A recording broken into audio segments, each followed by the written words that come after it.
4 তারিখে জন্মাষ্টমী আছে। এই চাপড় দিকে আচ্ছা স্যার 6 তারিখে ওই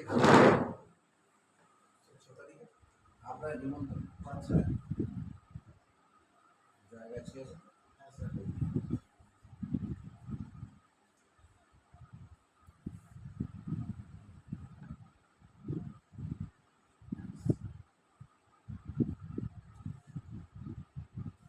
RSI হয়ে গেছে,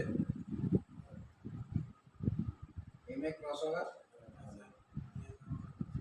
EMA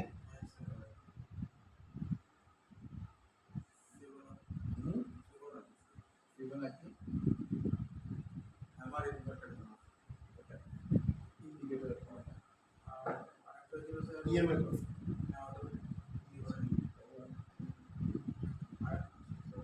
মুভি যাবার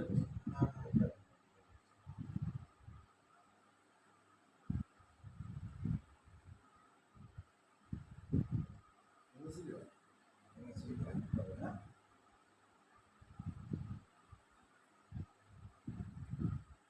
একটা হবে SMC, এটা অনেক পরে হবে, এটা পরে হবে। তাহলে মোটামুটি ইন্ডিকেটর 2-4টে হয়ে গেছে। এবার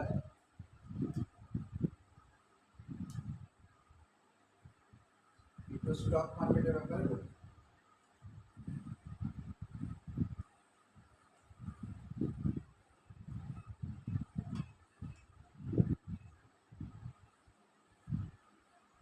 স্টক মার্কেট যে মার্কেটে দাঁড়িয়ে আমরা কেনা বেচা করব, তো ইন্ডিয়াতে যে মার্কেটটা চলে সেই মার্কেটটার নাম কি?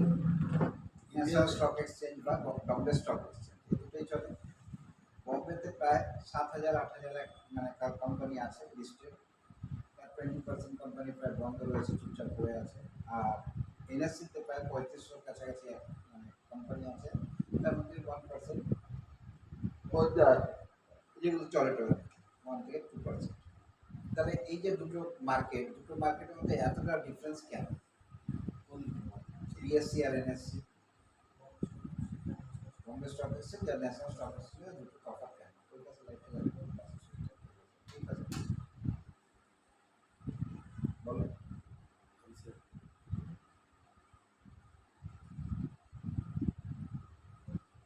বম্বে স্টক এক্সচেঞ্জ আর এনএসসি এর মধ্যে ন্যাশনাল স্টক এক্সচেঞ্জের তফাৎ কেন? কিসের তফাৎটা যে নাম্বার অফ কোম্পানি, বললাম ওখানে 6-7 হাজার আছে কোম্পানি আর এখানে 3500 আছে। স্যার একটা কারণ হলো স্যার বম্বে স্টক এক্সচেঞ্জ অনেক আগে এসেছিল স্যার, আর এনএসসি রিসেন্ট এসছে, তাই স্যার মানে কোম্পানিগুলো লিস্ট হয়নি। গুড।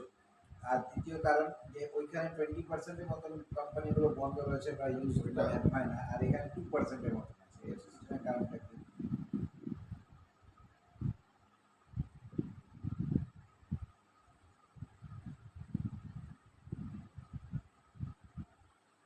এখানে 2% বন্ধ হয়েছে, এখানে 20%।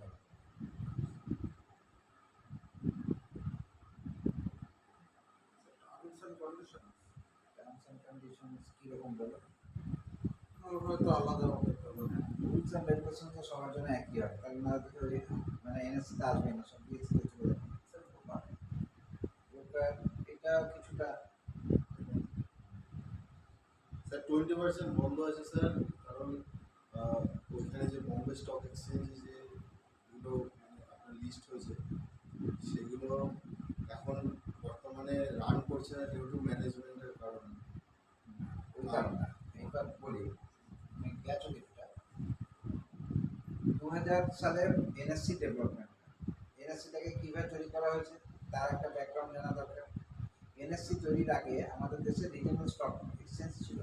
রিজনাল স্টক এক্সচেঞ্জ বলতে বম্বেতে যেরকম বম্বে স্টক এক্সচেঞ্জ, পাটনাতে পাটনা স্টক এক্সচেঞ্জ, কলকাতায় ক্যালকাটা স্টক এক্সচেঞ্জ, ম্যাড্রাসে ম্যাড্রাস স্টক এক্সচেঞ্জ, রাঁচিতে রাঁচি স্টক এক্সচেঞ্জ, এরকম রিজনাল স্টক এক্সচেঞ্জগুলো ছিল। এবার রিজনাল স্টক এক্সচেঞ্জে ধরো ক্যালকাটা কোম্পানিগুলো ক্যালকাটা এক্সচেঞ্জে লিস্টেড, সে গিয়ে বম্বেতে আবার লিস্টেড হয়েছে। তখন তো NSE ছিল না। তখন কি করলো, দেখা গেল যে এরকম রিজনাল নিয়ে অনেক গন্ডগোল হচ্ছে। এবার যেটা রাঁচিতে আছে সে বম্বেতে হয়েছে, সেটা আবার কলকাতায় কাজ হচ্ছে না। এবার তুমি তখন রাঁচিতে ছিলে, তুমি তখন শেয়ারটা কিনেছো, লাচিতে এক্সচেঞ্জের কাজ হচ্ছে, ক্যালকাটাতে ট্রান্সফার হয়ে গেছে, হয় না অনেক সময় লোকের, এবার তুমি আর ক্যালকাটা এক্সচেঞ্জে পাচ্ছ না। সমস্যা হচ্ছিল তো এটা, সেইটাকে বন্ধ করার জন্য ন্যাশনাল স্টক এক্সচেঞ্জের ডেভেলপমেন্টটা হয়।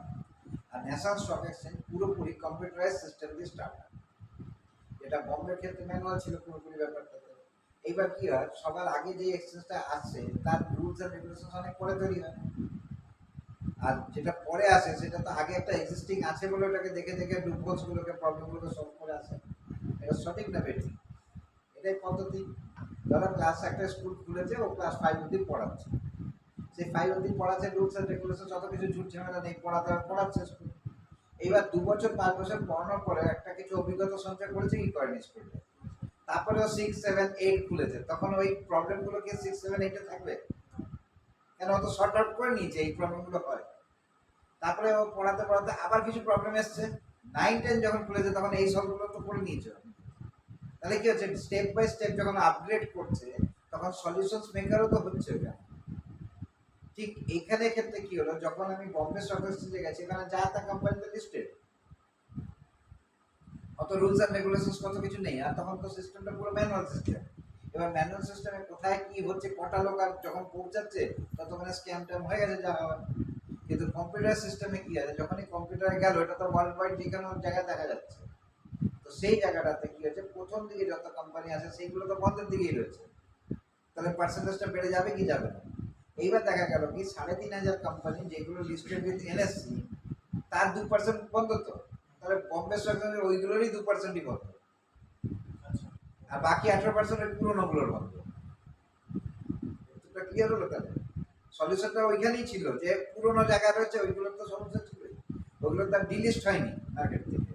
এবার ডিলিস্ট যখন হয়নি তার মানে কি, ওটা তো রেশিওতে পড়ছে গিয়ে পার্সেন্টেজ। এইটাই ছিল মেন ব্যাপার। এইবার এনএসসি প্রচন্ড বড় ট্র্যাকার, ওকে ট্র্যাক করার কারণ আছে, কিন্তু ফ্রড হওয়ার জন্য অনেক নতুন নতুন বুদ্ধি চলে। কিরকম চলে দেখো, আমাদের দেশে 500 টাকা 1000 টাকা বন্ধ করেছিল মোদি, সেটাকে চালানোর জন্য আমরা কম বেশি বুদ্ধি সবাই চালিয়েছিলাম তো। 500 টাকাটা চলুক, আমাদের কাছে যেহেতু রয়েছে ওটা চলুক, ওটা আমরা চেষ্টা করেছি। আবার কেউ কেউ তো অনেক বুদ্ধিজীবী, আমি আপনার 500 টাকাটা পাল্টে দেবো, এই দেবো, অনেক কিছু গল্প হয়েছিল তখন।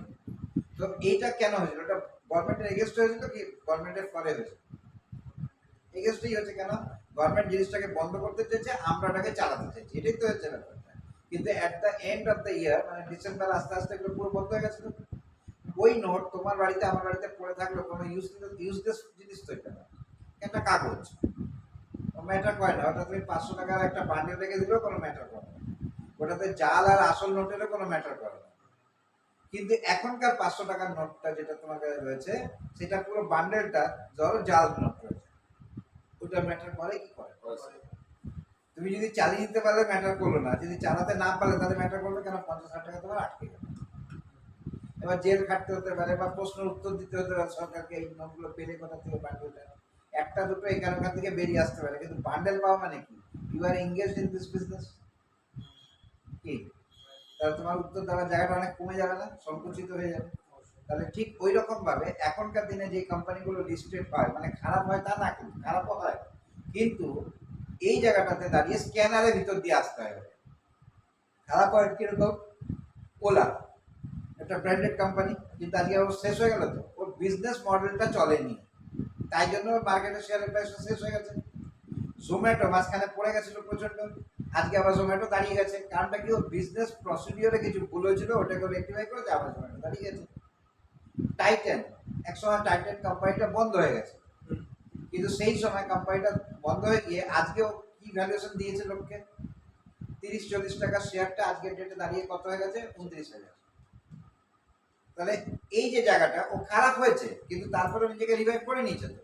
ঠিক ওই রকম করে অনেক কোম্পানি গেছে, অনেক কোম্পানি বন্ধ হয়েছে, উদ্দেশ্য যদি খারাপ থাকে তাহলে ওই কোম্পানি বন্ধ হয়ে যাবে, কিন্তু উদ্দেশ্য যদি ঠিক থাকে, ব্যবসায়িক উদ্দেশ্য, তাহলে সে রিভাইভ করার চেষ্টা করবেই, আর রিভাইভ করার চেষ্টা করে সে কিন্তু আবার সুপারস্টারও হতে পারে।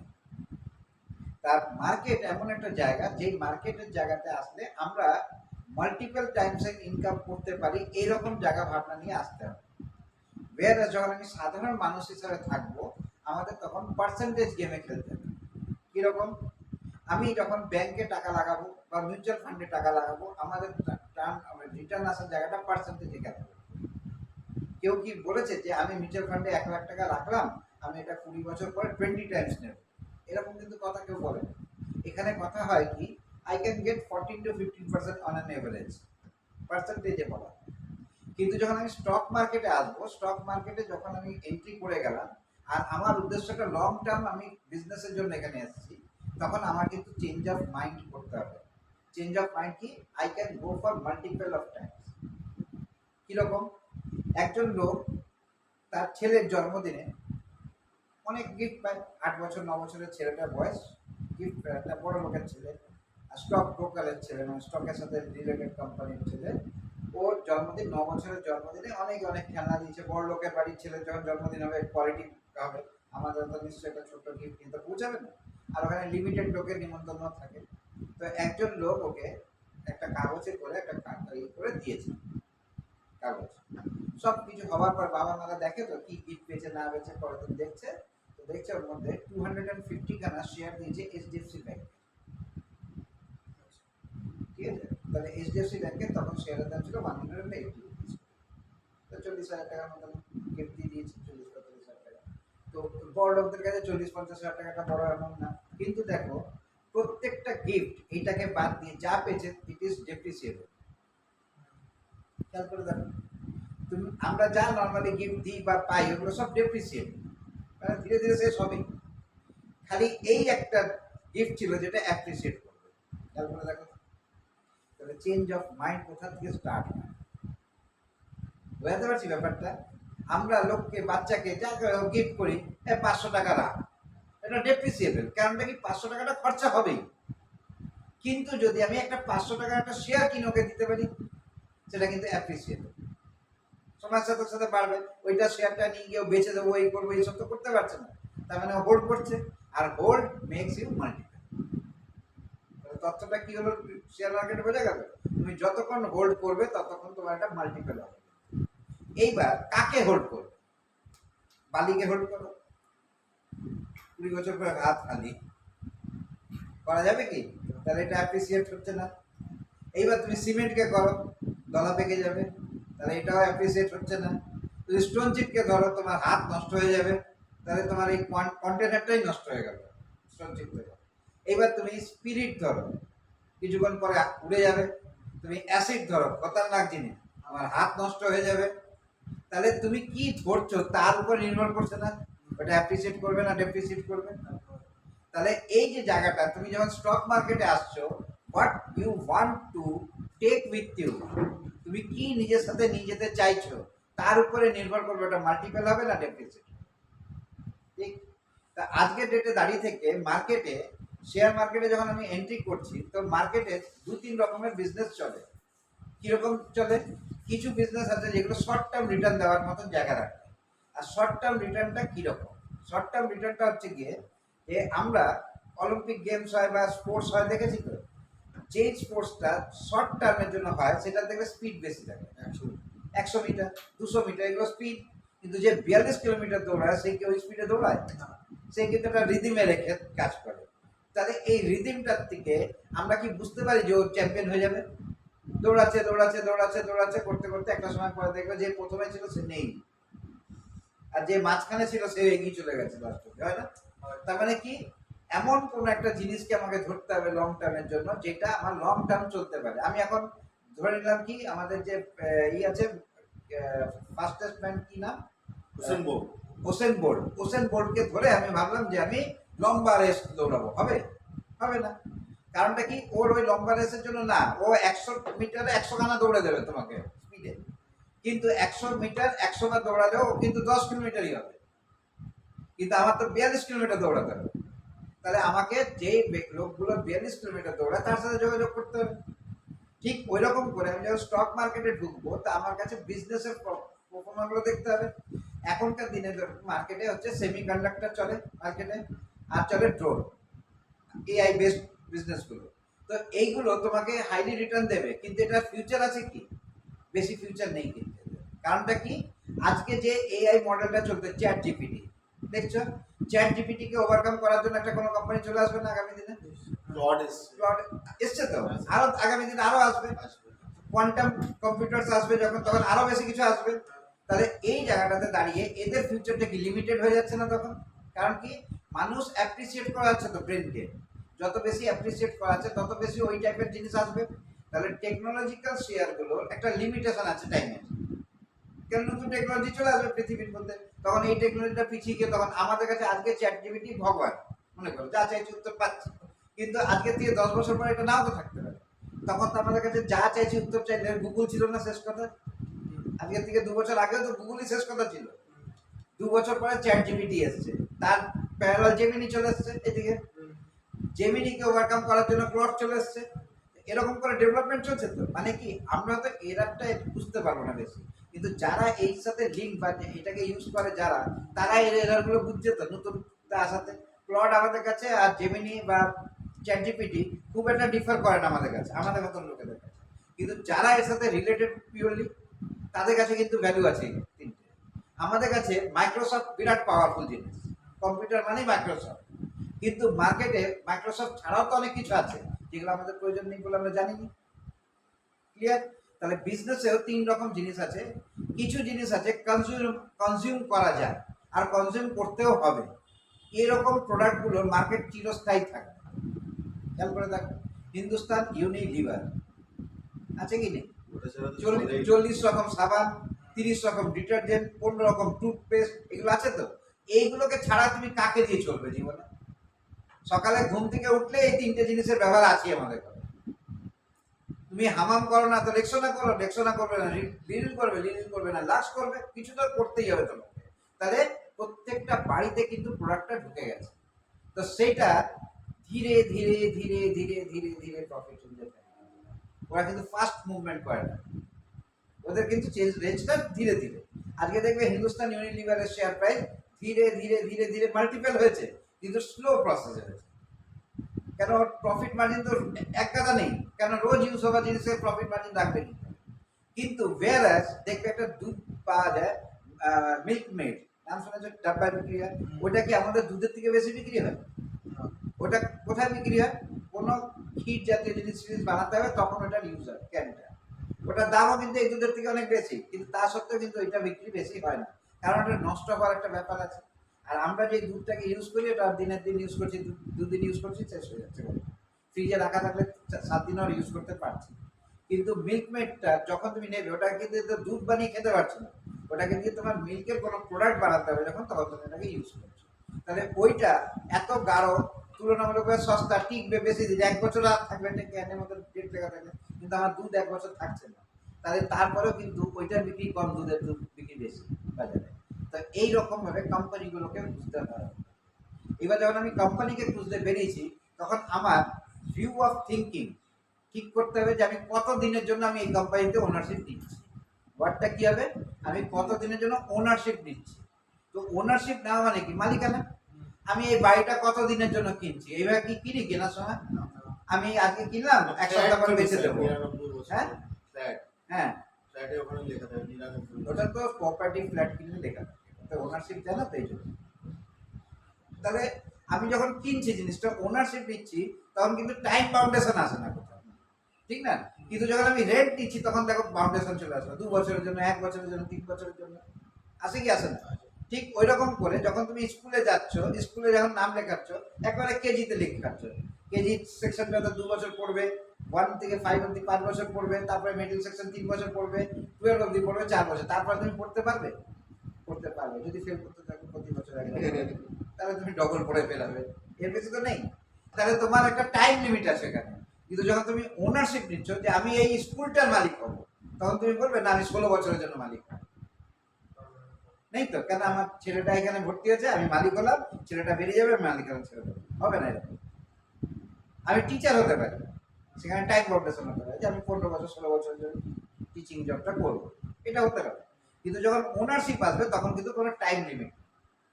তাহলে আমাদের ব্রেনটাকে আমাদের কি কি ফরম্যাটিং করতে হচ্ছে?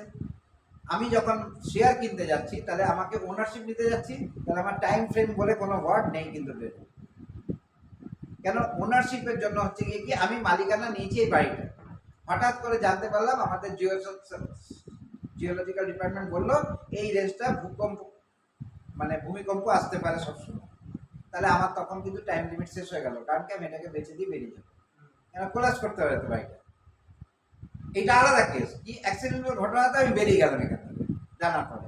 ঠিক ওইরকম এই কোম্পানিটার টাটা ছিল মালিক, রতন টাটা মারা গেছে, রতন টাটা মারা যাওয়ার পরে এই ম্যানেজমেন্ট এটাকে ধরে উঠতে পারছে না, তাই জন্য আমি এই সব কোম্পানির শেয়ারটাকে ছাড়লাম, সেটা আলাদা জিনিস। কিন্তু আমি যখন টাটা মোটরস কিনে নিয়েছি, আমি টাটা মোটরসের ওনারশিপ নিয়ে নিয়েছি, আমি 100 খানা শেয়ারই নিই, 1 খানা শেয়ারই নিই। আমার ভিউটা কি, লিভ উইথ দিস কোম্পানি, এই কোম্পানির সাথে আমি থাকবো, এটাই তো উদ্দেশ্য আমার। এইবার কোন একটা খবর আসলো যে এই ম্যানেজমেন্ট কোলাপস করে গেছে, এই ম্যানেজমেন্ট আর কোম্পানিকে কন্টিনিউ করতে পারবে না, এই কোম্পানিকে যদি স্ট্রংলি ম্যানেজ না করা যায় এই কোম্পানি শেষ, তখন আমি কুইট করতেই পারি, কেন অ্যাক্সিডেন্টাল ঘটনা ঘটেছে। তো এইটা হচ্ছে কি আমাদের মাইন্ডকে সেট আপ দিতে হবে যে আমি যখন শেয়ার মার্কেটে ঢুকবো আর আমি যখন ওনারশিপে ঢুকবো, আমাকে আগে বাঁচতে হবে আমি কোন কোম্পানির শেয়ার ওনারশিপ নিচ্ছি, তখন কিন্তু লং টাইম গেমের জন্য আমি চলে আসলাম, মানে সেলিং পার্টটা পুরো অবসলিট হয়ে গেল। এবারে দামানির ছেলের যে জন্মদিন হচ্ছিল, সেই দামানির ছেলের জন্মদিনের পরে যে শেয়ারটা পেয়েছিল অ্যাট দ্য এজ অফ 39, ওর ওই পিসের থেকে শেয়ারগুলোকে সব বার করা হয়েছে, তখন এই শেয়ারের ভ্যালু হচ্ছে 25 লাখ টাকা। হ্যাঁ, বোঝা গেল, 40,000 40,000 টাকাটা 25 লাখ আচ্ছা, টাকা। মিউচুয়াল ফান্ডে 500-600% রিটার্ন হয়। হ্যাঁ, 5 টাইমস 6 টাইমস 600% মানে 6 টাইমস হয়। হ্যাঁ, আমি তোমাকে এক্সাম্পল দিচ্ছি, তুমি দেখে নেবে টাইম। ফিডিলিটি বলে একটা কোম্পানি আছে, আমি বলছি তোমাকে, ফিডিলিটি বলে একটা কোম্পানি আছে, খোলো দেখো, জাস্টিফাই করবে কথাগুলো, তাহলে কি বলতো তোমার কাছে এইটার আর কোশ্চেন থাকবে না, তোমার ব্রেনে কোশ্চেন এসছে, তুমি এখানে তুমি এখন দেখো ফিডিলিটি,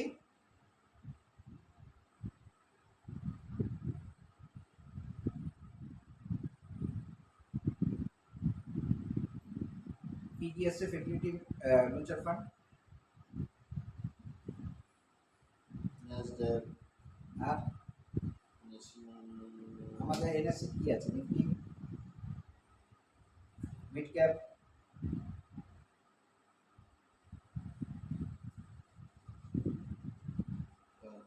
কি আছে,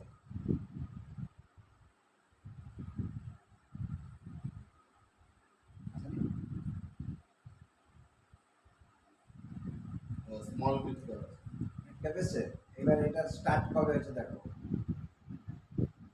স্টার্টিং ডেট দেখো, স্যার ইউএস মার্কেট। আচ্ছা ইউএস মার্কেটে, ইন্ডিয়াতে দেখো, আচ্ছা সব বাদ দাও, এইচডিএফসি যাও, ইন্ডিয়া কোম্পানি তো আছে, এইচডিএফসি তে যাও, HDFC mutual fund mid cap 150। দেখো কবে স্টার্ট হয়েছে,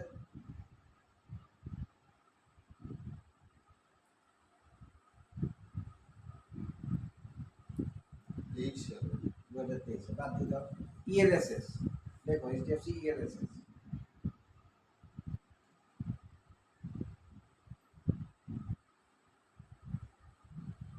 13 সালে। 13 সাল, আজকে ক বছর হলো, 13 বছর। 13 বছর। এই ন্যাব, ন্যাবই দেখো রিপোর্ট দেখো,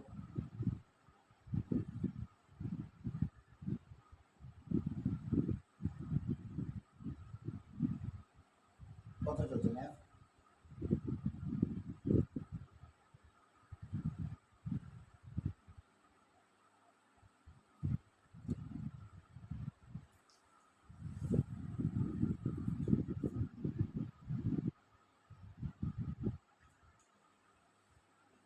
हाँ ठीक है याद दिलाया, थैंक यू।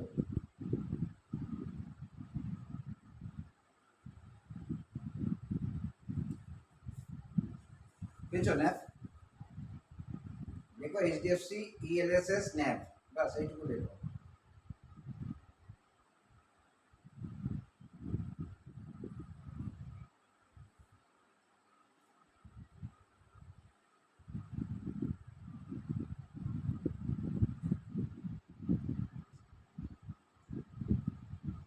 তেরোশো কেন? 10 টাকা দিয়ে শুরু হয়েছিল, কত গুণ হয়েছে 13 বছরে, 139, 10 টাকা 21 পয়সা দিয়ে শুরু হয়েছে। 139 গুণ হয়েছে তো, হ্যাঁ না 13 গুণ হচ্ছে,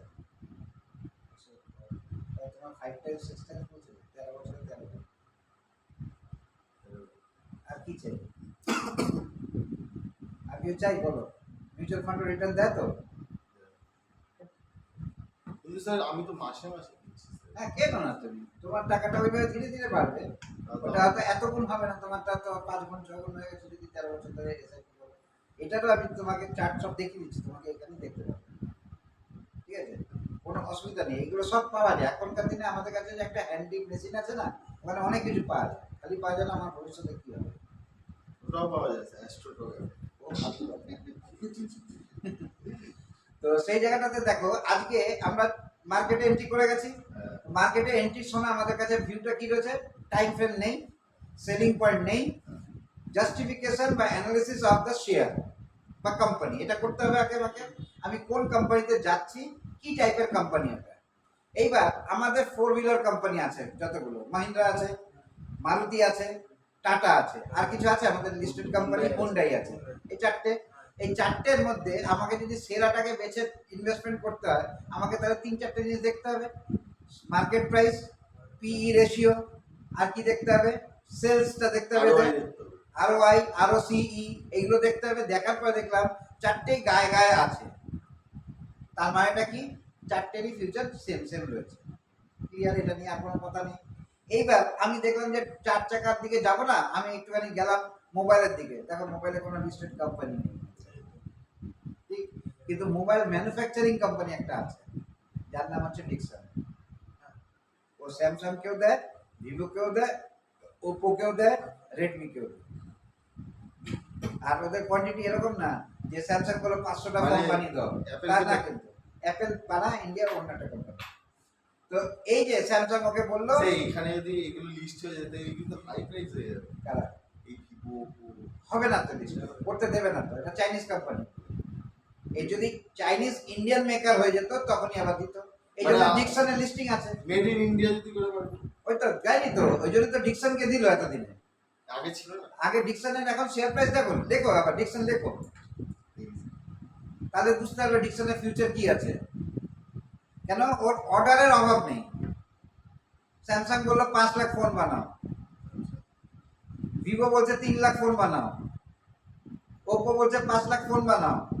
ম্যাক্স দেখি নাকি স্যার স্যার? মেটেরিয়ালস গুলো কি ওরা কোম্পানি প্রোভাইড করেছে? না না, ওদের কনফিগারেশনটা প্রোভাইড করে, বাস বাকি কাজ। স্যার 531 টাকা থেকে শুরু হয়েছে। হ্যাঁ, কবে শুরু হয়েছিল? 17 2017। হ্যাঁ, আজকে কত দাম? স্যার 14,800 টাকা স্যার। কত গুণ হচ্ছে? 30 গুণ হচ্ছে তো। 17 থেকে 30, মানে আমাদের বয়স যেভাবে বাড়েনি, ওর থেকে স্পিডেও পার্সেন্ট টাইমসে বাড়ছে। আরে এই চারটা দেখো এখানে থিতিয়ে ছিল মানে তাহলে বুঝেছো? এর নাম হচ্ছে মোদিজি। কাট করে বেড়ে বাড়াচ্ছিল 23 সাল থেকে জার্নিটা শুরু করে জানাটা শুরু করে সব করে উঠে গেছে। কেন বলতো? 3টে কোম্পানিকে বাধ্য হয়ে ওর কাছে প্রোডাকশন দিতে হয়েছে ইন্ডিয়াতে ব্যবসা করতে গেলে। এটা হচ্ছে মোদিজির সিগনেচার। মানে মোদিজি বলেছে যদি এখানে না বানাও তাহলে তোমরা এখান থেকে টাটা হয়ে যাও। এবার বানাতে গেলে কোথায়? এখন ফ্যাক্টরি লাগাও, এই লাগাও, ওই লাগাও, টোটালটা ডিকসনকে দাও। বুঝে গেল? ডিকসন পেয়ে গেল। খেলে দিয়েছে একদম। এবার ওর তো মার্কেটে বিক্রি করা নিয়ে ওর চাপ নেই, ওর তো প্রোডাকশন নিয়ে চাপ। প্রোডাকশন করে Cheap দেখো, cost যে এ- কোনো ব্যবসা প্রোডাকশনের পরে সেলিংটা তো একটা বড় পার্ট।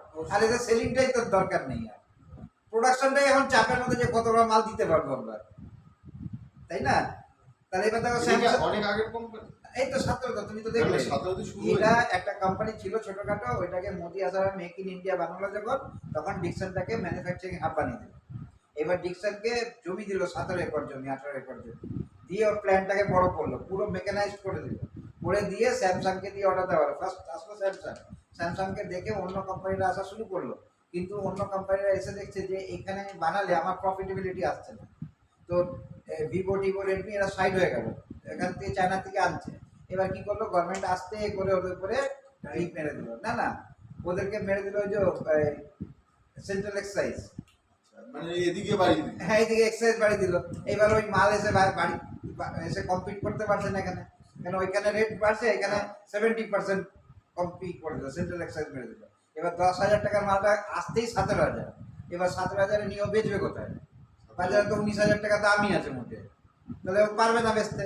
তাহলে বললো তাহলে ঠিক আছে 49% শেয়ার 51% শেয়ার আছে ডিকশনে, ওখানে তোমার প্রোডাকশনটা দিয়ে দাও, তোমাকে আর হাব বানাতে হবে না, প্রোডাকশন ডিপার্টমেন্ট বানাতে হবে না, কিছু করতে হবে না, তোমার দুটো সায়েন্টিস্ট পাঠিয়ে দাও এখানে, ওরা পুরো ব্যাপারগুলোকে রিসার্চগুলোকে দেখবে আর ম্যানুফ্যাকচারিং এখানেই হবে, প্লাস ডিকশনের প্রফিটেবিলিটি বাড়ছে।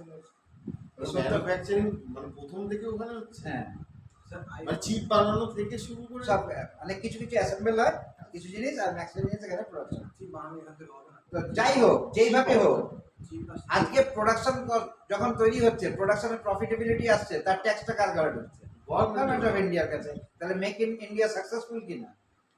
একদিক থেকে বলছেন সাকসেস। এই দিক দিয়ে সাকসেসফুল তো। এবার সেকেন্ড পার্ট দিয়ে দেখো, ডিকসন এইবার এই জিনিসগুলোকে বলবে আর কয়েকদিন পরে যে আর এইগুলো অ্যাসেম্বল করবো না, আমি ম্যানুফ্যাকচার করবো। বোঝো ব্যাপারটাকে, অ্যাসেম্বল করবে না, ম্যানুফ্যাকচারিং করবো। তাহলে কি চিপ টিপ গুলো সব ইন্ডিয়াতে তৈরি হওয়া শুরু হবে তো? হ্যাঁ। ডিকসন কিন্তু এগুলো বানাবে না, এগুলো সবার থেকে নেওয়া শুরু করবে। তাহলে সাপোর্টেড কোম্পানিগুলো দাঁড়ানো শুরু হবে, কি হবে? হবে। এইগুলো হচ্ছে পদ্ধতি।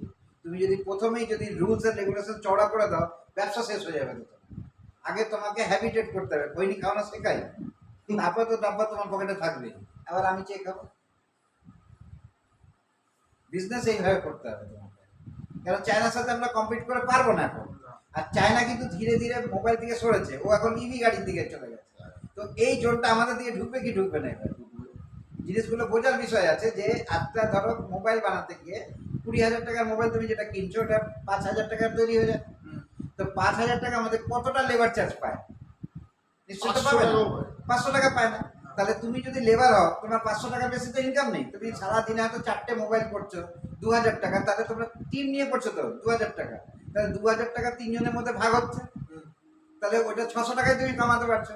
তোমার এখন 600 টাকা সংসার চলবে না, কারণ তোমার কস্ট অফ লিভিং বেড়ে গেছে। তো তখন তুমি কি করলে, কোম্পানি চলে আসলো, রেডমি কি নিয়ে আসলো, বিই বিই B6 ওই গাড়িগুলো বিই বিই স্যার ওদের মডেলটার নাম বিই, রেডমি ইলেকট্রিক গাড়ি ইলেকট্রিক গাড়ি, 35 লাখ টাকা দাম ইন্ডিয়ান কারেন্সি।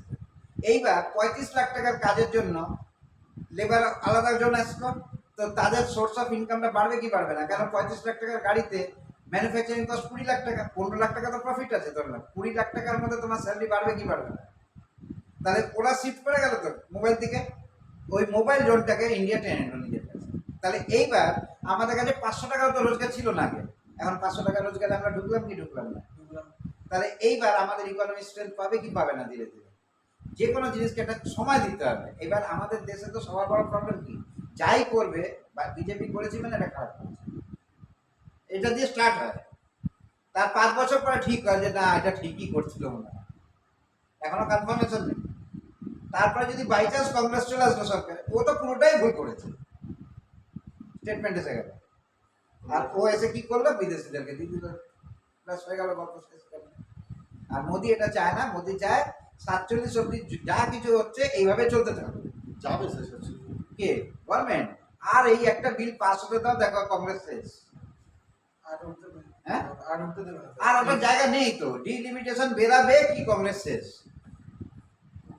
কারণ 22খানা স্টেট ওদের কন্ট্রোলে চলে গেছে। তো এবার 22খানা স্টেটের মধ্যে কোন স্টেটটা ওদের হাত থেকে বেরাচ্ছে বলো তো? এখন আর সহজে বেরোতে পারছে না। তো এবার যখন ডিলিমিটেশন হবে, তার মানে কি, আমাদের 294টা সিট আছে বেঙ্গলে, ওটা হয়ে যাবে 430 খানা।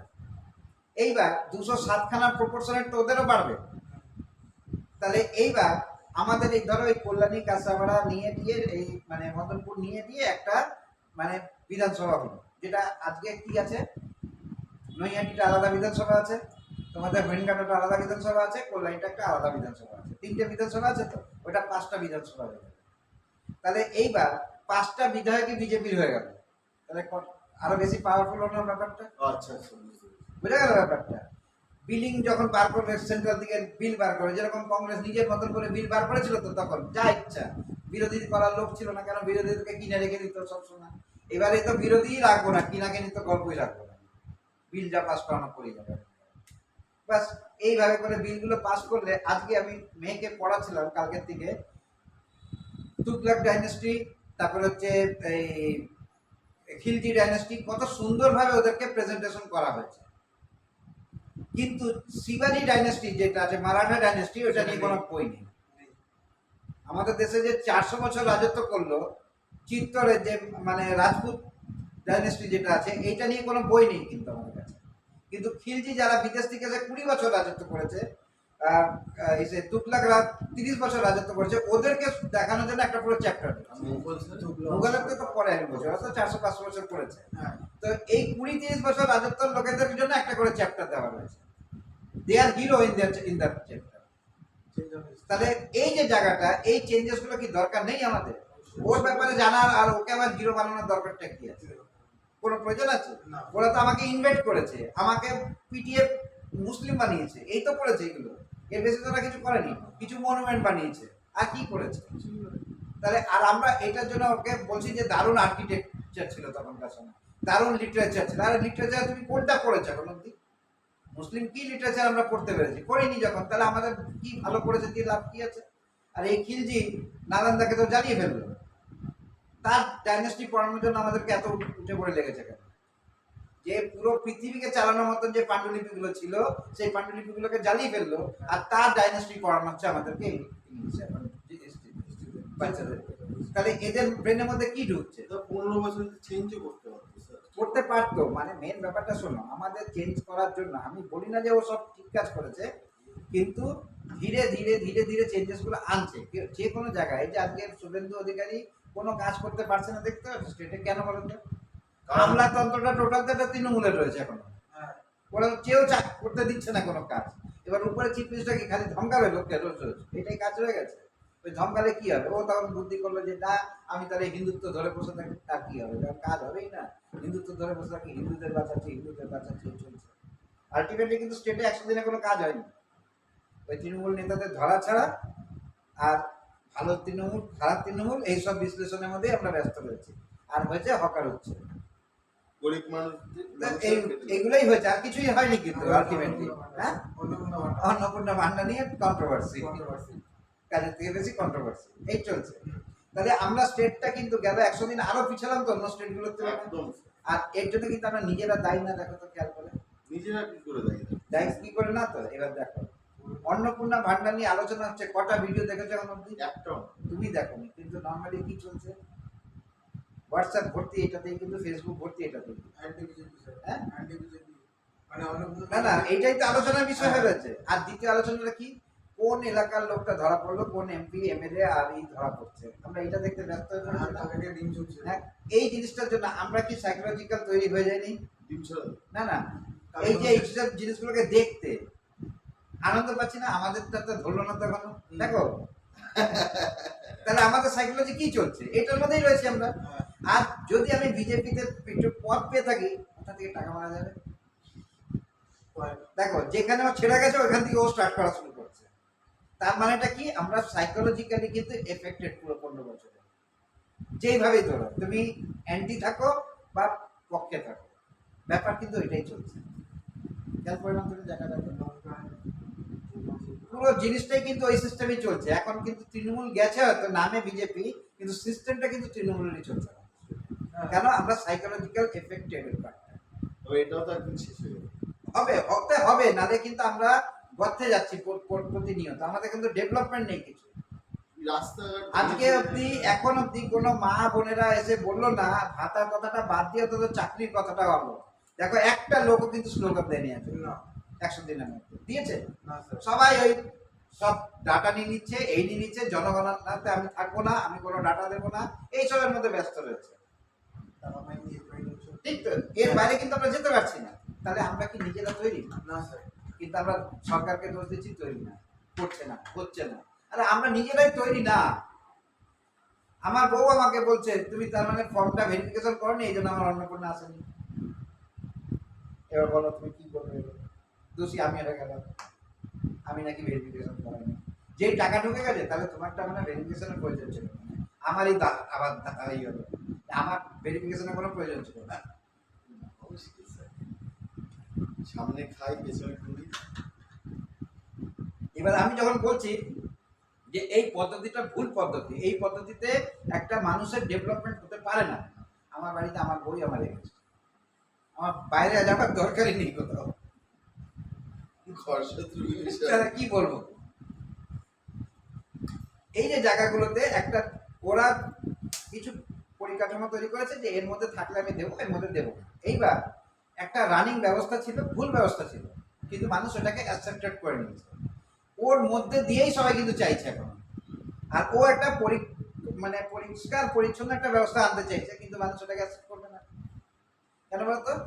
ড্রাগস একবার যে নিয়ে নিয়েছে, সেই ড্রাগসটা তো জানে না, ও জানে এটা আমার বেঁচে থাকার লড়াই, বোঝে জিনিসটাকে। আর এইভাবেই আমরা চলছি কিন্তু সবাই। এইবার চলে আসি নেক্সট পার্টে। আমাদের যখন এই যে জায়গাটাতে মানে এটা করছি, এডুকেশনটা নিচ্ছি, যে স্টক মার্কেটে যখন আমরা এন্ট্রি করছি, স্টক মার্কেটে বাছার জন্য কিছু কিছু কোম্পানি থাকে, যেরকম আইটিসি। আইটিসিটা কি কোম্পানি? ইন্ডিয়ান না না, এফএমসিজি। এফএমসিজির ফুল ফর্ম কি? Fast moving consumer goods. তাই ফাস্ট মুভিং মানে কি? প্রতিনিয়ত লাগে এগুলো। তাহলে আইটিসি কিসের কোম্পানি ছিল আগে? সিগারেট। ওর 80% রেভিনিউ আসতো সিগারেট থেকে, প্রফিটেবল ছিল, সব কিছু ছিল। ও ধীরে ধীরে দেখছে আগামী দিনে দেশ যত উন্নতি করবে তখন সিগারেটটার উপরে কোপ করবে। ও ধীরে ধীরে ধীরে ধীরে অন্য জায়গায় ঢুকবে। দেখো নেক্সট প্রোডাক্ট যেটা ব্র্যান্ডের সবার বেশি চলে সেটা কি জানো? খাতা বই। খাতা, খাতা গুড বয়, এইসবগুলো আছে তো। হ্যাঁ, দেখো সিগারেট খাওয়া আর খাতা দুটোর মধ্যে কোনো মিল আছে? তারপরে মেয়েদের জন্য জায়গা করেছে আটা, আইটিসির আটা, আশীর্বাদ, নুন।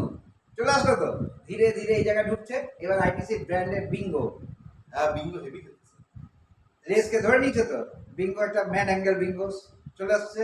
তারপরে জায়গাটা কি আসলো? ও জায়গাটা ধরলো কি? জামা কাপড়। জামা কাপড়ে ঢুকে গেল, ব্র্যান্ড তৈরি করলো পিসের, ওর ব্র্যান্ডের নাম মনে নেই এখন। ওর জামা কাপড়ে এন্ট্রি করে গেছে। তাহলে এই যে ধীরে ধীরে ধীরে ধীরে সিগারেট থেকে এখন আছে কত? 72% রেভিনিউ। এখনো 86 থেকে 72 তে নামিয়েছে, বাকি 28 কিন্তু এখান থেকে বার করে নিচ্ছে। করতে করতে এইটাকে নামাচ্ছে আর এটাকে তুলছে ধীরে ধীরে। এখন কিন্তু হিন্দুস্তান ইউনিলিভারের পরে যে এফএমসিজি কোম্পানির মধ্যে নাম কিন্তু আইটিসিজি আছে 2 নম্বর। তৃতীয় নম্বর ওর সাথে যে আছে কম্পিটিশনের মধ্যে, তার নাম জানো? ম্যারিকো ইন্ডাস্ট্রিজ। সেটা অল্প বলবেন নামটা? ম্যারিকো, ম্যারিকো। এটাকে বলি উজালার নাম শুনেছো? হ্যাঁ। বাস ওইটা ওই brand। ম্যারিকো ম্যারিকো বিস্কিট না, ওই বিস্কিট নেই, ম্যারিকোর ওই বিস্কিট বিস্কিট আর এখন নেই। ও এফএমসিজির এই পার্টটাতে বিস্কিট পার্ট থেকে সরে গেছে। মারি বিস্কিট ছিল, ম্যারিকো ছিল বিস্কিট, ওই ইন্ডাস্ট্রিটা ছেড়ে দিয়েছে, ওটা পার্লেকে বিক্রি করে দিয়েছে। তো এবার বিস্কিটের দিক থেকে ব্রিটানিয়া, ব্রিটানিয়া বিস্কিটের দুর্দান্ত জায়গা। আর এইটা একটা এমন ব্র্যান্ড যেখানে দেখো সপ্তাহখানেকের মধ্যে প্রোডাক্ট শেষ। কি মানে তুমি গিয়ে দেখো, যদি জুন মাসের প্রোডাক্ট কিনবে না কিন্তু বিস্কিট টিস্কিট গুলো খুব ফাস্ট কমপ্লিট হয় তো কাজ। আর এটা আমাদের ব্রেনের মধ্যে ঢুকিয়ে দেওয়া হয়, চা ছাড়া, বিস্কিট ছাড়া চা চলবে না। এই একটা আমাদের, এই আমাদের বাড়িতে সকালবেলা চা বসি, 8-10টা বিস্কিট কোথায় চলে যায় টেরই পাই না। একটা এত বড় বিস্কিটের প্যাকেট আছে, হ্যাঁ, হেলথের আমরা সবাই জানি, কিন্তু তারপরে ওটা দিয়ে শুরু হয় আমাদের ব্রেনের মধ্যে ঢুকিয়ে দিয়েছে এগুলো আমাদের পুরো ইন্ডাস্ট্রি থেকে। তাহলে এই যে বিস্কিট প্রোডাক্টটা কি করতে করতে করতে করতে ব্রিটানিয়া আজকে এত বড় ব্র্যান্ড, ওর শেয়ারের দাম কত? 5,000 টাকা। তো বিস্কিট বেচে 5,000 টাকা শেয়ারের দাম। না বলছি মেন তো বিস্কিট। কেক কতটুকু? অল্প একটু কেক পার্ট, কেক তো 12 না 13% বেশি আছে। এর পাশাপাশি কে আসলো? সানফিস্ট, আইটিসি চলে আসলো তো। দেখো ওই জায়গাটা তো ছাড়লো না, ও মানে ব্রিটানিয়াকেও ধরলো, এইদিকে ইসে হিন্দুস্তান ইউনিলিভারকে ধরলো, ভিভেল সাবান আছে তো, সব কটা প্রোডাক্ট ধরা শুরু করে দিল। এইবার চলে আসি এইখানের থেকে সরে গিয়ে আমাকে যদি অন্য কোনো কোম্পানি দেখতে হয়, তাহলে কোন কোম্পানি দেখবো? জামা কাপড়ের। জামা কাপড়ের কোম্পানি, আমাদের জামা কাপড় প্রত্যেকদিন লাগবে, কিন্তু দেখো যেই জামা কাপড়ের দোকানগুলোকে আমরা দেখবো বা যেটা, সেগুলো একটাও লিস্টেড নেই। রেমন্ড আছে, রেমন্ডের জামা কাপড় কজন পরে? 100 জনের মধ্যে 2 জন পরে, বাকিরা পরে না। কিন্তু যেগুলো লিস্টেড নেই সেইগুলো দেখো বাজার রয়েছে। তার মানে কি আমাদের দেশে লিস্টিং হওয়ার জন্য অনেক কোম্পানি আছে না এখন? রুলস এন্ড রেগুলেশনস এরা যেতে চায় না, প্রফিটেবিলিটি কমাতে চায় না। আর দেখছে যে আমার 300 কোটি টাকার ব্যবসা, আমি পুরোটাই 100% ওনার। যেই আমি এটাকে 3,000 কোটি টাকা করবো, ওর কিন্তু এইটা নেই, ওর সাথে হার্সাদ মেথাদের বসা উচিত ছিল যে আপনি 300 কোটি টাকার মালিক, 100% ওনারশিপ আছে আপনার কাছে, সব ঠিক আছে। যদি আপনার ভ্যালুয়েশনটা 3,000 কোটি টাকার হয় আর 50% ওনারশিপ হয়, 1,500 কোটি টাকার মালিক হতে পারে। এই জায়গাটা ওদেরকে কেউ বোঝাতে পারছে না। বোঝা গেল ব্যাপারটা? এই জন্য দেখো আজকে সেঞ্চুরি টেক্সটাইল সবার পুরোনো জিনিস, কিন্তু কত দূর অব্দি আছে দেখো, নাম রাখতেছি নেই মার্কেটে। এই জিনিসগুলো হচ্ছে সবার বড় প্রবলেম। সেঞ্চুরি টেক্সটাইল যদি ফিনিশ প্রোডাক্টের মধ্যে থাকতো, আজকে কিন্তু টেক্সটাইলটা দুর্দান্তভাবে চলতো না। এই জিনিসগুলো দেখো, এই সেক্টরটা আমাদের ইন্ডাস্ট্রির মধ্যে আসতে পারে কি পারে না? পারে স্যার। আসতে পারছে না। HAL হিন্দুস্তান এরোনটিক্যালস লিমিটেড, এটা কি হয়, ডিফেন্সকে কিছু দেয় আর নিজেরও কিছু প্লেন সাপ্লাই দেয়। যদি এরকম জাতীয় 5টা-10টা কোম্পানি লিস্টেড হয়ে যায়, তাহলে এর মনোপলিটা ভেঙে যাবে। ডেকান যেটা চলছে, সেই ডেকানের এখন নামটা কি আছে এখানে জানো? আরে ফ্লাইটের কোম্পানির নামটা কি Boeing। আছে? না বই না, এটা গোয়ার, ওটা একটা নাম আছে না। এই দুটো কোম্পানি এখানে লিস্টেড আছে, তো আর বাকি কোম্পানিগুলো লিস্টেড নেই। ইন্ডিগো আছে লিস্টেড। তো এই যে কোম্পানি দুটো তিনটে খালি লিস্টেড, বাকি সেক্টরে প্রায় 16-17খানা কোম্পানি আছে, তারা লিস্টেড না। তাহলে এই কোম্পানিগুলো যদি লিস্টেড হতে পারে ইন্ডিয়াতে, তাহলে ইন্ডিয়ার শেয়ার মার্কেট যে 25,000-24,000 আটকে আছে নিফটি, ওটা কি ওই জায়গায় দাঁড়িয়ে থাকবে? না, ওটা 50,000 টাকা। 40-50-এ চলে যাবে। এবার 50-এ যাওয়া মানে কি, সবকটা শেয়ারকে তো নিয়ে বাড়বে ধীরে ধীরে, নাকি এইগুলোই বাড়বে আর অন্যগুলো দাঁড়িয়ে থাকবে? ওরাও বাড়বে ধীরে ধীরে। কিন্তু স্যার ইকোনমিক্স অফ টাইমে রেগুলার স্যার প্রথম পৃষ্ঠাতে আইপিও ফেলেছে থাকছে প্রতিদিন স্যার। আসছে তো, যেরকম দেখো এখন একটা এসে সুপার স্পেশালিটি হসপিটাল একটা চেন চলে, এটা তো একটা ভালো বিজনেস মডেল। এই বিজনেস মডেলে থাকে। তারপরে আবার একটা হোটেল চেনের উপরে আছে। তোমাদেরকে কালকে পাঠিয়েছিলাম হোটেল লীলার ব্যাপারে, গ্রুপে দিয়েছিলাম।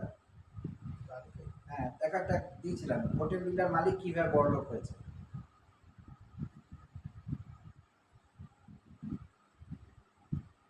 এই কেস স্টাডি গুলো করবে। আগে গ্রুপে দিয়েছি, দেখো তো, রাত্রিবেলা দিকে দিয়েছি। হ্যাঁ দিনই, তাহলে আমি আজকে কাট দিচ্ছি, ঠিক আছে? ততক্ষণ একটা গ্রুপ মিস করে গেছে। হোটেল লীলার মালিক কি করে আজকে অত বড় একটা কোম্পানি বানালো? হোটেল লীলার হোটেলটা কিরকম, এই যে শেয়ারের দাম কিন্তু বেশি না হবে, কিন্তু হোটেলটার বিজনেসটা কিন্তু স্ট্রংলি লাভ করে দিয়েছে। তো এই যে জায়গাগুলো হোটেল বিজনেসগুলোতে কিরকম হবে? আমাদের এখন ছোট ছোট হোটেলগুলো লিস্টেডই না, কেন কি? আমাদের এই যে দীঘাতে যাচ্ছ, 8,000 হোটেল আছে মানে, ঠিক আছে? এবার তুমি হোটেল দরকার সময় পাও না তো, মানে সিজনে গেলে তো ওটাও পাওয়া যায় না।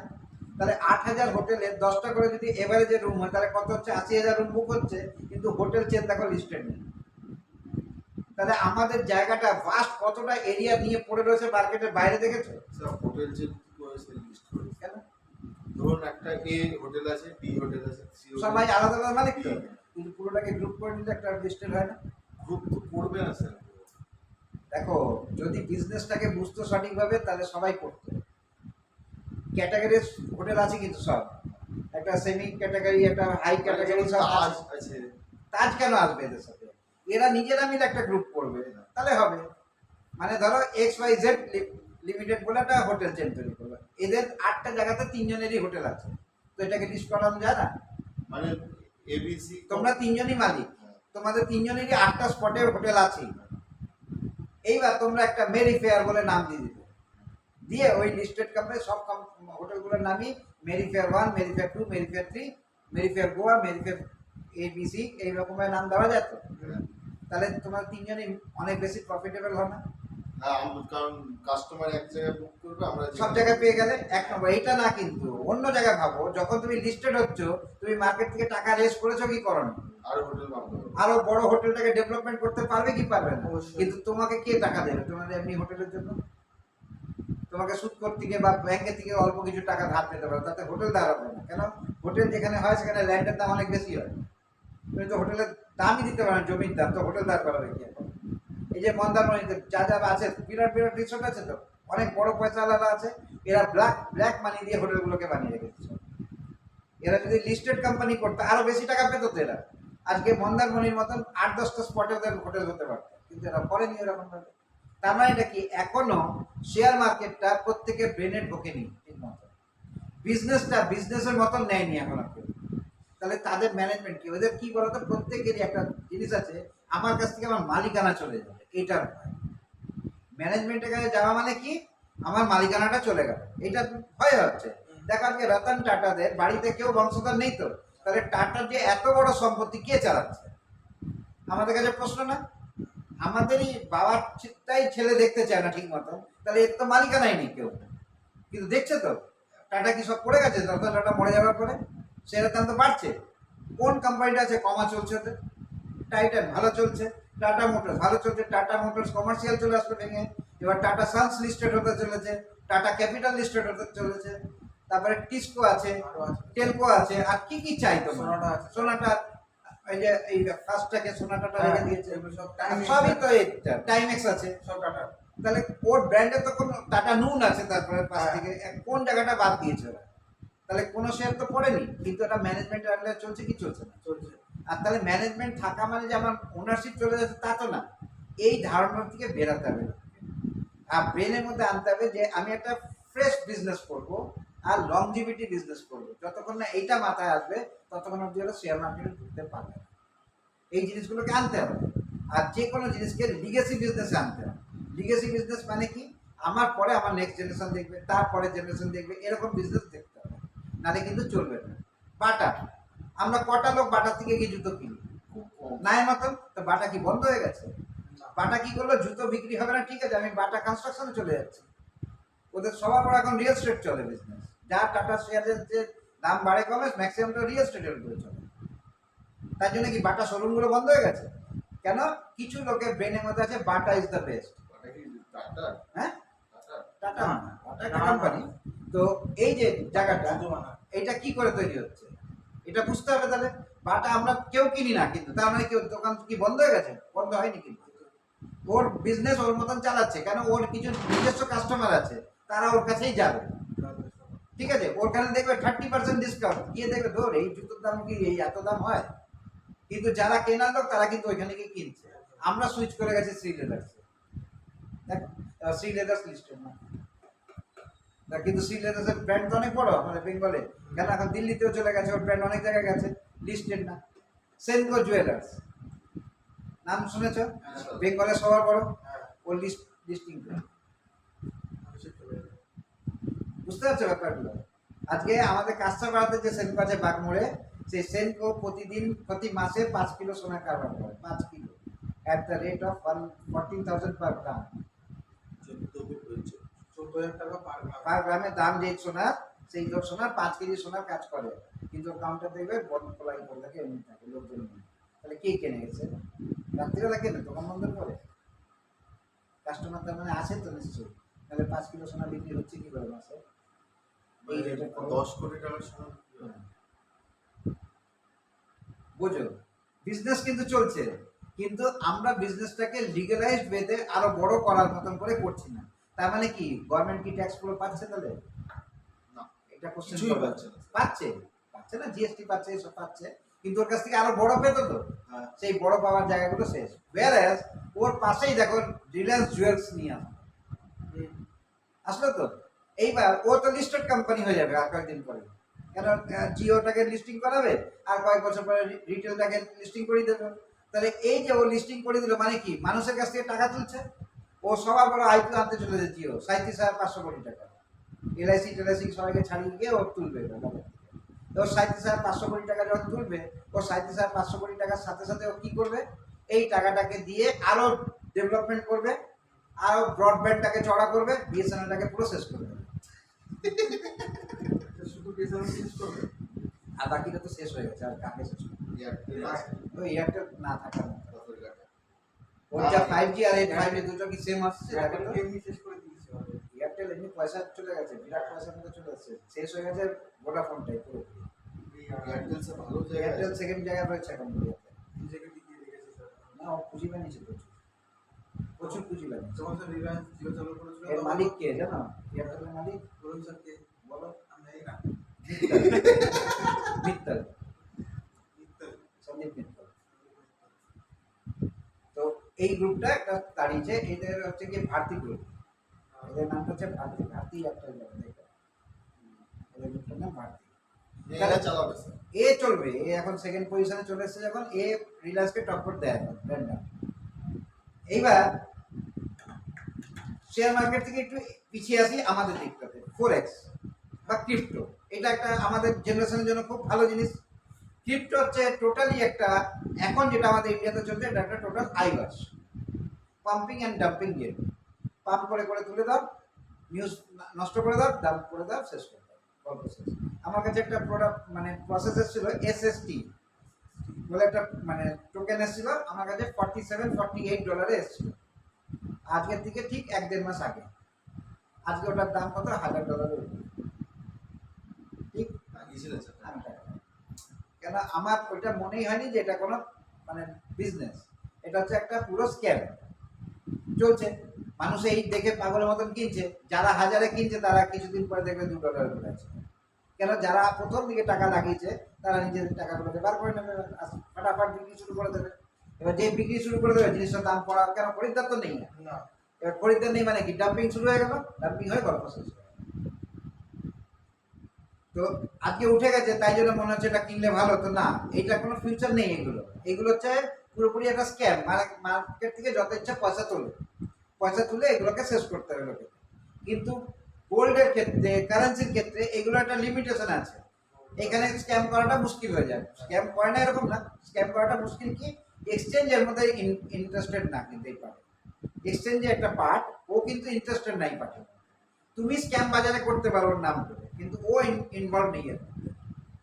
যেরকম কি এনএসসি ইনভলভ হয় না কোনো স্ক্যামের মধ্যে, এনএসসি কে দেখিয়ে স্ক্যাম করা হয়। বুঝা গেল ব্যাপারটা? এনএসসি তো ইনভলভ নাই এর মধ্যে, কিন্তু বিটকয়েনের মানে ক্রিপ্টোর এক্সচেঞ্জটা পুরোপুরি ইনভলভ থাকে। কারণটা কি, এক্সচেঞ্জের সংখ্যা এখন 1 লাখ, হ্যাঁ, পুরো পৃথিবীতে। তোমার মনে হবে তুমি কালকে এক্সচেঞ্জ খুলতে পারো, বুঝা গেল? তুমি একটা টোকেন লঞ্চ করবে, টোকেন লঞ্চ করে তোমার তো একটা এক্সচেঞ্জ লঞ্চ করে দেবে, ব্যাস হয়ে গেল। তাহলে স্ক্যাম করতে কতক্ষণ লাগবে? সেকেন্ড। কিন্তু স্যার সব থেকে ভালো এক্সচেঞ্জ কি? বাইন্যান্স পৃথিবীর 1 নম্বর, তারপরে coin DCX, coin market cap তৃতীয়, এরকম বাইন্যান্স আছে। ঠিক আছে নাকি? বাইন্যান্স ঠিক আছে, এখন ইন্ডিয়া থেকে বাইন্যান্স করা মুশকিল হয়ে গেছে। কেন দেখবে ভেরিফিকেশন যা দিয়েছে না, তোমার ওই অ্যাকাউন্ট কিন্তু চাপ নেই। প্রচুর ভেরিফিকেশন দিয়ে দিয়েছে, মানে টেস্ট করার জন্য। তো এই যে চলে আসলো ফরেক্স, আর এবার ক্রিপ্টো। আমাদের ইন্ডিয়ান মার্কেট তো বোঝা গেল।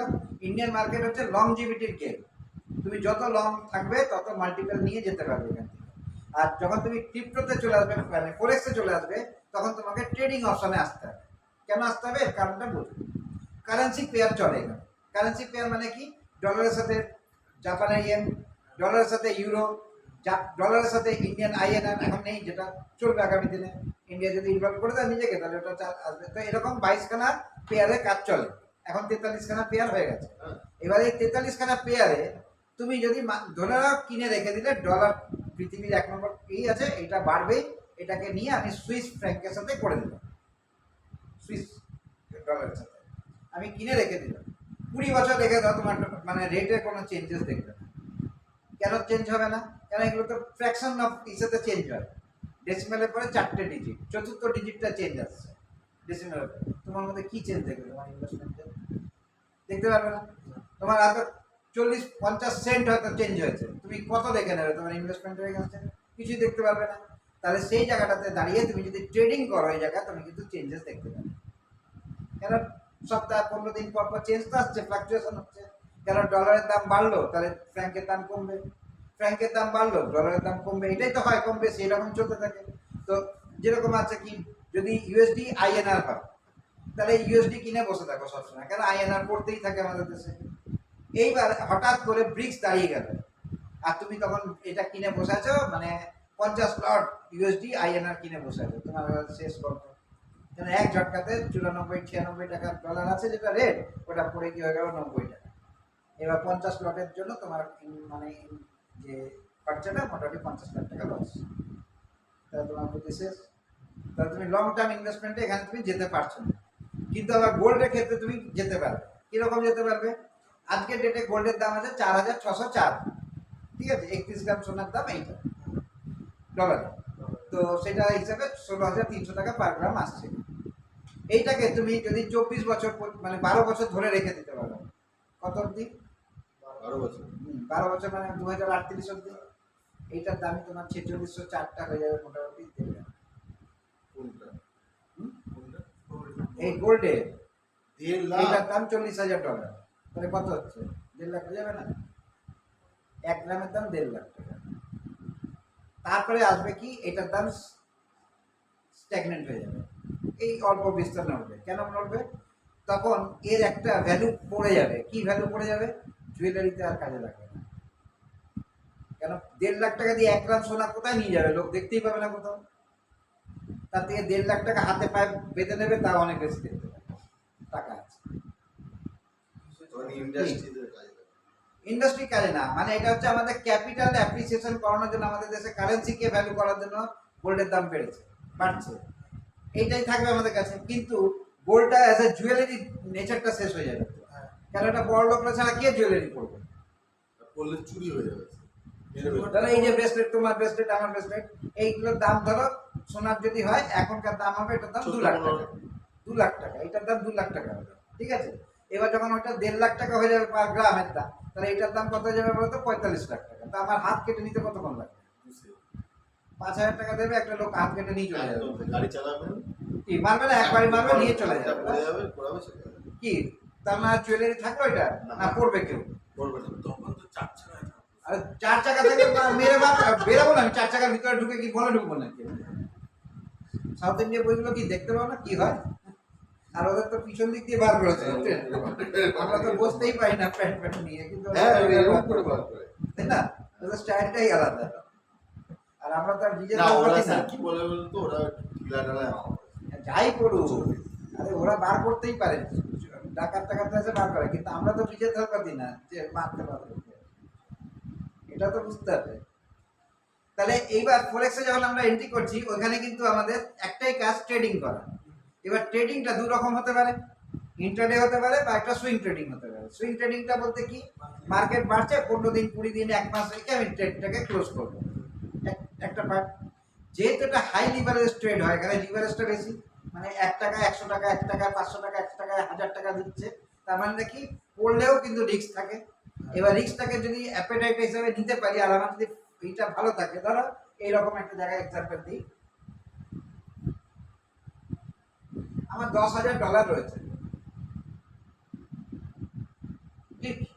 এবার $10,000 গিয়ে আমি 0.05 এর একটা ট্রেড নিলাম গোল্ডে, 4605, ঠিক? এইটাতে আমি কিনে নিলাম, ভালো কথা। আমার মার্জিন কতটা ইউজ হলো দেখি, 1:1000, তার মানে কত? 4.6 × 5, $23 ইউজ হয়েছে আমার। $10,000 মধ্যে আমার $23 ইউজ হয়েছে, ঠিক? তাহলে আমি লস আর কতটা দেখতে পারবো, এটা একটা ক্যালকুলেট করতে হবে আমাকে। এবার লস দেখার জন্য আমি কি করলাম, 10,000 ধরো বেঁচে গেছে আমার $23, তো আমি দিয়ে দিলাম না $23, 10,000 কে ডিভাইড বাই 5 দিয়ে করলাম, এইটা 2605 অবধি আসা অবধি আমার টাকা কাটবে না, উঠবে না। 2605 অবধি। হ্যাঁ, মার্কেট পড়লে 2605 অবধি যদি আসে, আমার 10 লাখ টাকা পূর্ণবার সিরাই দেবে। এটা সম্ভব? এটা কোনোদিনই সম্ভব না। চাপ শেষ। এইবার চলে আসি নেক্সট পার্টে। এইটা তো সম্ভব না, এটা কনফার্ম হয়ে গেল তো, 2605 আসবে না। এইবার এইটাই আজকে 2 বছরের ধরো সময় নিলাম আমি, 2 বছর ধরে ওইটা আসলো না, 2 বছরে অন্য একটা সিনারিও তো দেখাবে। এই 4605টা হয়ে গেল 8605, হতে পারে তো? তাহলে ক বছর গেল সময়? 2 বছর। এটা 8,000 যায়নি, আমি ধরে নিলাম আরো কম, 5,600 গেছে, 1,000 বেড়েছে। তাহলে 1,000 বাড়াতে 1,000 × 5, 5,000 বেড়ে গেছে আমার ডলার। তাহলে আমার 50% গ্রোথ এসে গেছে। ঠিক আছে। তাহলে আমার অসুবিধাটা কোথায় আছে এরকম ট্রেড করতে করতে? কোনো হেডেক নেই, কোথায় বাই করেছি কোথায় সেল করেছি, সেলের জায়গাতে জানা তুই কত নিচে যাবে, ঘুরে তো আসবি আমার জায়গায়। কেন? আমি একলা খরিদ্দার না, চায়নাও খরিদ্দার, ব্রিটেনও খরিদ্দার, জার্মানিও খরিদ্দার, তাহলে আমি কোন ছাড় বসে আছি? চিন্তা ওরা করবে, আমার না 10 লাখ ডুববে, ওদের তো 10,000 কোটি ডুববে। তো ওইদিকে আমার মাথা না লাগানোই ভালো, চুপচাপ কিনে ফেলে রেখে দাও। তুমি বলো, তুমি এত টেনশন ফ্রি কোথায় 50% বাড়াতে পারবে? বুঝতে পারলেন? এবার সিনারিওটা দেখো, বন্ধ হয়ে যাচ্ছে। এক্সচেঞ্জ বন্ধ হবে। এবার দেখো, কিছুদিন আগে 4,100 ছিল গোল্ড, আগস্টের 1 তারিখেই ছিল, তাই তো? আজকে কত আছে? 4600। তাহলে 500 পয়েন্ট করে বেড়েছে। 5 পয়েন্টের যদি হয় তাহলে $2,500 এসে গেছে, এক মাসে 10,000-এ তুমি কোন জায়গায় পাবে 25% রিটার্ন? এক্সচেঞ্জ বন্ধ যাবে আপনার স্যার? তোমার দিক থেকে দেখি খুব খারাপ কন্ডিশন, মানে খুব খারাপ ব্যান করে দিতে পারে, তাও টাইম পাবে।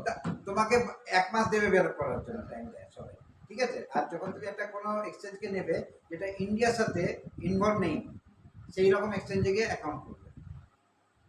বন্ধ করবে তো ইন্ডিয়া করবে, বিদেশের সব দেশ তো আর ওটাকে ব্যান করবে না, তাহলে আর তোমার টেনশনটা কোথায়? বাইরে কেন যাবে?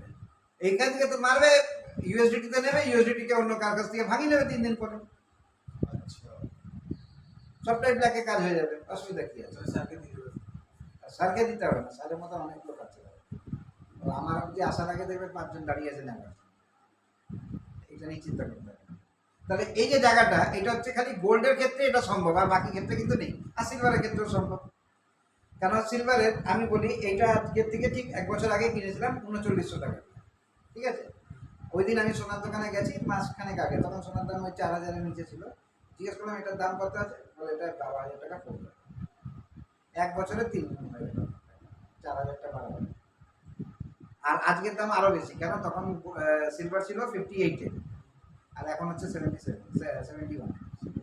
তাহলে আরো কতটা বেড়েছে দাম, বুঝতে পারছি তো? তা এইটাই যদি ওই 125 মেরে দেয় সিলভার, এটার দাম হয়ে যাবে 40,000। কিছুই করলাম না, পরে বাহাবা নিচ্ছে আর এখানে দাম বাড়ছে। তাহলে অর্নামেন্টাল সাইডে যেগুলো আছে সেইগুলোতে যদি আমার ইনভেস্টমেন্ট থাকে ওই টাকাটা বাড়বে। আর এখানে যেহেতু লিভারেজ আছে, আমার টাকা বাড়ানোটা সোজা হচ্ছে আরো বেশি, কারণ আমার তো পুঁজি 1/1000, আর রিস্ক নিতে পারার জন্যই কিন্তু আমি ক্যাপিটালটাকে বাড়িয়েছি। ক্লিয়ার হলো ব্যাপারটা? রিস্কটা নেওয়ার জন্য। যদি রিস্ক না নিতে হতো, আমি $1000 নিয়ে কাজ করব, আর আমার 0.01-এ কাজ করবো, তাহলে আমার $5 ইউজ হবে। $5 ইউজ হলে আমার 995, মানে এতটা পয়েন্ট মার্কেট পড়লে আমার টাকা উঠে যাবে, পড়তে হবে। তার মানে কি 4600 আছে, 3615-তে আসতে হবে, তাহলে কি আমার এই টাকাটা উঠবে $1000, 1 লাখ টাকা উঠে যাবে। স্টপ লস লাগাবো না স্যার, তাই তো? বড় টাকা থাকলে ছোট কোয়ান্টিটিতে কাজ করলে সব লসের দরকার কি আছে? না, সেটাই। টাইম ফ্রেমটা বাড়াতে হবে, যে আমি বেশিক্ষণ ধরে রাখলে আমি টাকাটা বেশি পাবো। তখন কি করতে হবে? তখন একটা জিনিস আছে যেটা আমি আজকে শেখাচ্ছি, stop loss. Stop loss sir, নেক্সটটা কি আছে ছিল? এই যে একটা লম্বা কাজ, স্টপ লসটা কি জিনিস, তাই তো? আজকে ওই জায়গাটাতে যাচ্ছে।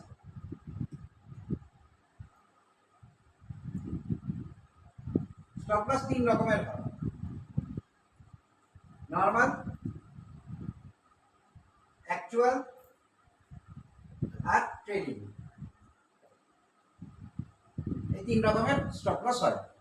নরমাল মানে কি, আমি মনে করছি আমি এখান থেকে বাই করলাম, আমি এখানে স্টপ লস দেবো নিজের মতন। এটা মানে আমি $5 বেশি লস নিতে পারবো না, আমি এই জন্য $5 দিই, এটা নর্মাল। আর একটা হচ্ছে গিয়ে আমার বাই পয়েন্ট হচ্ছে এইখানে, আমার স্টপ লস হচ্ছে এইখানে, এটা হচ্ছে অ্যাকচুয়াল। মাথা কাটিয়ে লাগিয়েছি না, এইটা হচ্ছে অরিজিনালি চার্ট থেকে বেরাচ্ছে। এই জিনিসটা ক্লিক করে বেরায় চার্টে, আমাদের দেখা যাচ্ছে এই যে মার্কেট এরকম উঠেছে, এইভাবে উঠছে তো মার্কেটের কারণে এটাই। তাহলে এইখান থেকে আমি যখন বাই করেছি তখন স্টপ লসটা নিশ্চয়ই এটা, এখান থেকে আমি বাই করেছি, তাহলে আমার স্টপ লস লো তো এটা, তো তাহলে আমার স্টপ লস এটা হয়, অ্যাকচুয়াল কিন্তু এটাই মার্কেটের জন্য। কিন্তু আমি যেহেতু এখান থেকে বাই করেছি, আমি এখানে স্টপ লস নিয়ে নিলাম, আমি নিচে বেশি দেখতে পারবো না বলে। ছোটটা আমার তো বেশি টাকা নেই, আমি ছোট স্টপ লস নিলাম, কিন্তু অ্যাকচুয়াল স্টপ লস কিন্তু এইটা হয়, বুঝতে পারলাম? তার মানে কি, এইটা যখন ও ভাঙবে তখন আমার স্টপ লস কেটে যাবে, আমি আর এইটা দেখবো না। স্যার একটা বড় টাইম ফ্রেমের জন্য বলছি স্যার। বড় না, আমি ট্রেড যখন নেব, আমার নর্মাল হচ্ছে কি, আমি ভাই এখান থেকে আমি একটা ট্রেড নিয়ে নিচ্ছি, এতটা পড়েছে, মনে হচ্ছে ভালো জায়গায় পেয়ে গেছে, এটাই তো নর্মাল ভাবি আমরা ট্রেড নেওয়ার সময়। নিয়ে নিলাম, এখানে আমার বাই হয়ে গেল, ঠিক। এইবার বাই হওয়ার পর আমার স্টপ লসটা আমি এখানে দিলাম, কারণ 5 পয়েন্টের বেশি আমি নিতে পারবো না স্টপ লস, কারণ আমার পুঁজি ছোট। তো আমি $5 কাটানো মানে তো $5 গেল, 100 থেকে 95 হয়ে গেল পুঁজি সঙ্গে সঙ্গে। এইবার দেখা গেল কি, তোমার এখানে স্টপ লস নিয়ে আবার উঠে গেল, তখন মনে হয় কেন কাটালাম, তাই হবে তো মনে হয়, হ্যাঁ। কিন্তু তাও দেখলে কি, এটার পরে আর ওঠেনি, এর উপরে ওঠেনি, তারপরে নিচে মারলো, এসে এই স্টপ লসটা নিয়ে নিল, তখন তুমি বুঝবে যে না এই জায়গাটা নিয়ে নিতে ভালো হয়েছে। তারপরে তুমি কনফার্মেশন কখন পাবে, যখন মার্কেট এইখানটা মারলো, ভালো হয়েছে আমার অর্ধেক গেছে। খেয়াল করে দেখো সাইকোলজি গুলো কি কাজ করছে, তাই না? প্রথমে যখন এইখানে যদি কেটে গেল, কেন কাটালো, তারপরে যখন এখান থেকে ঘুরে গিয়ে এখানে গেল, কাটি নিচি, ভালোই হয়েছে, কেটে গেছে, তখন এখানে কেটে গেছে তো স্টপ লস 5 পয়েন্ট, আমার নর্মালটা যেটা ছিল। এইটা গেলে কি হতো, এই বাবা এতটা, যখন এইখানে দেখছে বেঁচে গেলাম এই যাত্রা। দেখো একটা লোকের তিনটা আইডিওলজি চলে আসছে। এইবার নর্মাল ট্রেডার হলে কি হতো, ট্রেডটা কিন্তু এইখান থেকে এক্সিকিউট করতো, ঠিক আছে? কারণটা কি, এইখান থেকে পড়েছে, এখানে গেছে, রিটেস্ট করেছে, এখানে কিন্তু সেল আসতে পারে, ও ভাবছে যে ঠিক আছে এই জায়গাটা দিয়ে করি, এইটুকু স্টপ লস দেবো। দেখো তুমি যতটা স্টপ লস দিয়েছো ও ততটাই দিয়েছে, খেয়াল করে দেখো, কিন্তু তোমার এন্ট্রি পয়েন্ট ভুল ছিল, ওর এন্ট্রি পয়েন্টটা এখানে হয়েছে। এটাও কিন্তু কি করলো, লিকুইডিটি সুইপ করে চলে গেল মার্কেট থেকে। লিকুইডিটি সুইপ পড়াবো যখন তখন দেখতে হবে, তো লিকুইডিটি সুইপ করলে নিয়ে বেরিয়ে গেল, কিন্তু ও দাঁড়ায়নি বেশিক্ষণ না, কিন্তু ওর স্টপ লস নিয়ে গেছে, কারণ কি ওর অ্যাকচুয়াল স্টপ লসেই ও দাঁড়িয়ে ছিল, ওটা লিকুইডিটি সুইপের জন্য স্টপ লস কেটেছে। এটা কিন্তু ইললজিক না, লজিক্যাল এটা এই স্টপ লস কাটাটা। কিন্তু এটাই যদি ওর $1000 অ্যাকাউন্ট থাকতো, ও কিন্তু এখানে স্টপ লস দিতই না, ও স্টপ লস ওপেন রাখতো নিজে, কেন লিকুইডিটি নিতে যাবে তো, নিয়ে তো উঠবে উপরে, তো স্টপ লস দেওয়ার দরকার কি আছে, লিকুইডিটি নিতে গেছে যাক, ক্যাপিটাল আছে আছে আমার কাছে ক্যাপিটাল। বুঝে গেল ব্যাপারটা? তাহলে নর্মাল আর অ্যাকচুয়ালের মধ্যে তফাৎটা বুঝে গেছো? নর্মাল হচ্ছে আমার ক্ষমতা, অ্যাকচুয়াল হচ্ছে মার্কেট যেটা চাইছে স্টপ লসে। কেন মার্কেট যেটা চায় ওটা কি করে বুঝবে, ম্যাক্সিমাম লোক দেখবে ওই জায়গায় স্টপ লস লাগিয়ে বসে আছে নর্মাল অ্যাকচুয়ালের ক্ষেত্রে। হ্যাঁ বাইতে করলে নিচে, সেল করলে উপরে, অ্যাকচুয়াল স্টপ লস দেওয়া রয়েছে এগুলো। আর এটা দেখেই কিন্তু এসএমসিরা ট্রেড করে, সব স্মার্ট মানি কনসেপ্টটা এইখান থেকেই ট্রেড শুরু করে, ওটাও পরে একদিন ক্লাসে বোঝাবো। তাহলে এইখানে গিয়ে ট্রেলিং স্টপ লসে চলে আসি, এবার তৃতীয় স্টপ লস। এখানে কি হলো, আমি প্রফিট কতটা নেব এটা নির্ভর করে আমার ট্রেলিং স্টপ লস ক্রাইটেরিয়ার উপর। এবার আমি এখানে একটা বাই করেছি, আমি স্টপ লস দেখছি, এখানে অব্দি স্টপ লস দিয়ে রেখেছি, মার্কেট এখান থেকে এসে এখান থেকে ঘুরে গেল, এইখানে অব্দি উঠেছে, আমার স্টপ লসটাকে আমি তুলে এখানে সেট করে দিলাম এন্ট্রি পয়েন্টে। তার মানে কি, আমি আজকে লস নেব না, আজকে লস নেব না, প্রফিটও নিইনি, কিন্তু স্টপ লসও নেব না। এইবার মার্কেট আবার একটু নিচে এসে আবার এইভাবে করে ওঠা শুরু করেছে, ঠিক? আমার নেক্সট স্টপ লস হয়ে গেল এইটা, কারণ এখান থেকে উঠেছে তো আবার, তাহলে কি আমি এখান থেকে এইটুকু প্রফিট নিয়ে যাব না? হ্যাঁ স্যার ক্লিয়ার হলো?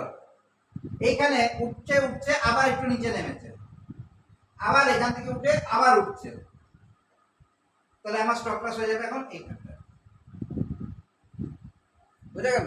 তার মানে কি, আমি এখান থেকে এই প্রফিটটাও তো নিলাম এবার, কিন্তু মনে করো যদি আমি এইখানে এন্ট্রি নিয়েছি আর এখানে আমি ছেড়ে দিয়েছি, তাহলে আমার প্রফিটটা একটু লিমিটেড না, ঠিক? কিন্তু যখন আমি স্টপ লসটাকে টেনে এইখানে করে দিচ্ছি, মানে আমি আজকে ঠিক করে নিয়েছি লসে যাব না বাড়ি, ট্রেড যাই হোক, আমার যদি ফেভারে থাকে আমি প্রফিট নিয়ে বেরাবো, আমি চুপচাপ বসে রয়েছি। যখন এইখানটা আসলো তখন মনে হচ্ছে না নিয়ে নিলেই ভালো হতো, কিন্তু যখনই আবার ঘুরে গিয়ে মার্কেট এই অবধি পৌঁছালো, তখন আমি এই জায়গায় ঠিক করে নিলাম, তো মানে আমি আজকে এইটুকু 10 টাকা নিয়ে যাবোই, কনফার্ম করে নিলাম। আবার মার্কেট পড়লো, পড়ে আবার উপরে গেল যখন, তখন আবার এই টাকা আমি স্টপ লস করে নিলাম, তার মানে আমি 30 টাকা নিয়ে যাচ্ছি বাড়িতে। তারপরে যা হলো হলো, এবার যদি ঘুরে, যদি এখান থেকে ঘুরে গিয়ে এখান থেকে পড়েও যায়, তোমার লস আছে কোথাও? তোমাকে 30 টাকা তো দিয়েই গেছে যাওয়ার সময়। ট্রেডিং স্টপ লসের লাভটা হচ্ছে ভালো জিনিস লাগিয়েছে। ক্লিয়ার? আজকের মতো এইটুকু।